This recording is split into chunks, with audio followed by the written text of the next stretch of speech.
Hello and welcome to Pickle's Garage. Today I'm going to show you how to replace the bulb sockets for your rear taillights. It's a fairly easy process, but sometimes it just helps to kind of look. The issue I had with this is actually a car that comes from way up north, and so it just wasn't really maintained very well, and eventually it just kind of rusted in certain places that it shouldn't. And so it's worse on this side. The bulb actually kind of broke off and and burned itself up, so the socket is completely destroyed. So I definitely had to replace this one. There was a couple others on this side that I was hoping for the best, but they ended up not working with the new bulbs. So what you'll need outside of the new bulbs will be a heat gun. You're gonna need some of these.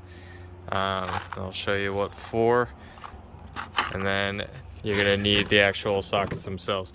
Now, for whatever reason, this doesn't really come to mind very often for some people when you're trying to look for it. And so you might have to describe it as a bulb socket, and just so you know, it kind of looks like this, or it looks exactly like this, I should say. But for whatever reason, they were having a hard time understanding what I needed at the local parts store. They thought I needed this.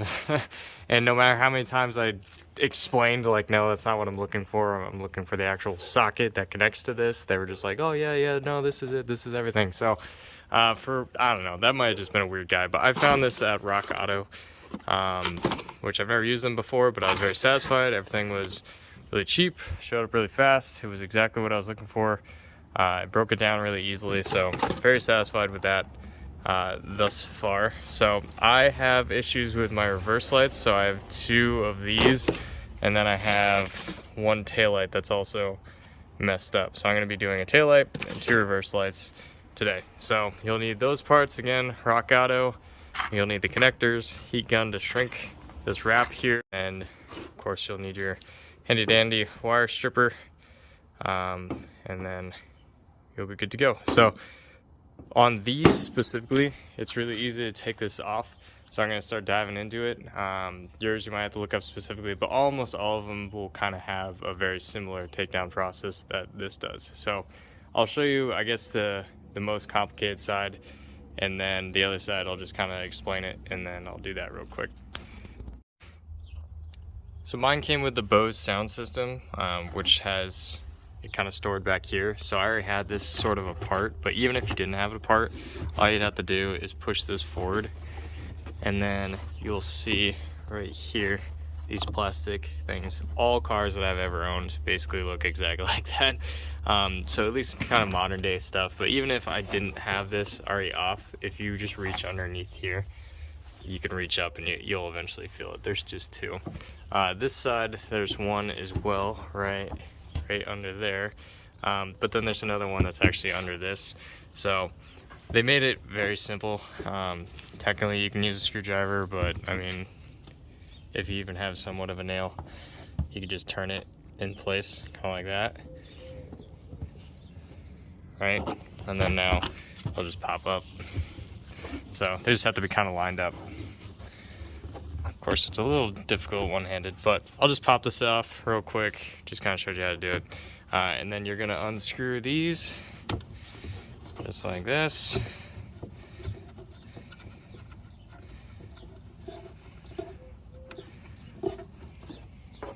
Okay, you're gonna do the other one down there. This will pop straight out. So let me do that real quick. So as mentioned, pop straight out, and you have now all your wires exposed. So like I said, this one was super melted. It's actually this one. Let me see if I could do it one-handed here. Ugh, look at that, disgusting. So definitely need to replace. Let's see, we got my two wires here, and so I'm gonna go ahead and try and clean this up a little bit, just so the wires I'm working with aren't as gross. The one thing I forgot to mention, but you got to make sure that you do, is you do want to disconnect the battery before you start cutting anything. So make sure to do that real quick. But like I said, I'm gonna go ahead and clean this up, and then I will start back up. All right, so I have the old one off, but I did want to show you guys something. So obviously, you know, it's important to make sure that the right wire is going to be reconnected to the correct wire. So most often black is going to remain black. That'll still stay your ground. And then I've seen positive being kind of the different one. I would say you can be pretty confident with the fact that it'll line up exactly as it originally did, which it shows here. So, you know, the inner one, the white one, is exactly like the inner one, the green one. And so you should be fairly confident with that. This has a clear lid, so I didn't have to take this off, but you know, if you want to double check, you can always take off the old one and just make sure everything looks okay. It's got this ridiculous green crap. This is actually, I think, why it failed initially. And I want to say, again, because this is a car that came from the north where, you know, it's cold and there's a lot of rust on cars and stuff. I'm assuming this is some sort of like anti-seize, you know, just to protect the electronic components, but I mean, it is nasty stuff. I've never really interacted with any of this sort of stuff. I'm sure if you're from up north, you're probably laughing because, you know, this is probably incredibly common to you, but I come from a very dry climate, so weird for me. But yeah, so again, you know, just to display, if you want to double check to make sure that the wires are going to the correct places, you can just pop off these caps, not a big deal, and be on our way. So I did clean up the wires, so now what I'm going to do is I'm going to take my stripping tool and I'm just going to strip the ends of these, and then I'll show you what I do as far as the setup, and I'm going to go ahead and plug in my heat gun so that way I can start getting these lined up as they should. Alright, so actually I had to go back to the store to get the smaller gauge, the 2218, because this wire is actually deceptively small. So I'm going to kind of prep on this just because it's easier than standing next to the car. But basically you're going to take your tool here and you're going to strip it. So I want to say this is probably going to be like 18. So I'll probably do about that much. Go ahead and strip that. Do the same thing on the other one here. Once again, probably 18 here. We'll do about that much. And then I'm going to take little metal pieces here.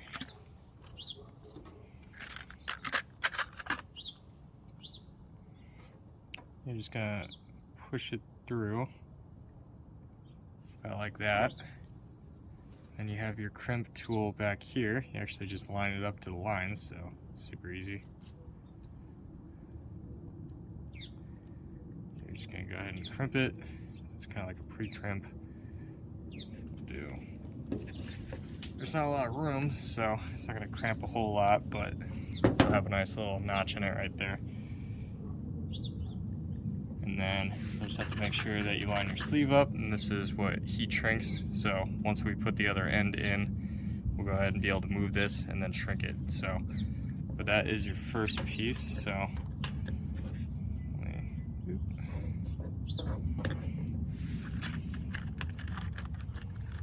the next one.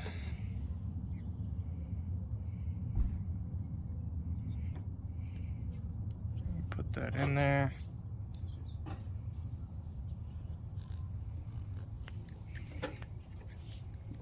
And crimp away. Cool. So now it's crimped. So basically I'm just going to do that on the car as well. Just line it up, get my heat shrink lined up, and I'll show you that real quick. Alright, so now we're going to heat shrink these wraps here. So you'll see I already crimped it onto the car's cable here. Now these heat guns naturally get very hot, so you want to be very careful that you're not going to melt something that's behind it, like paint. It will easily bubble up that paint and ruin it. So we're just going to start one at a time.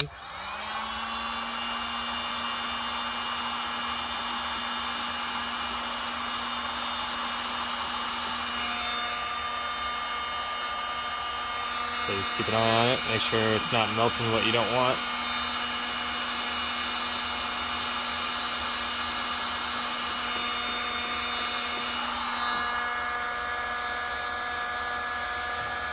I get multiple angles on it. And there you go.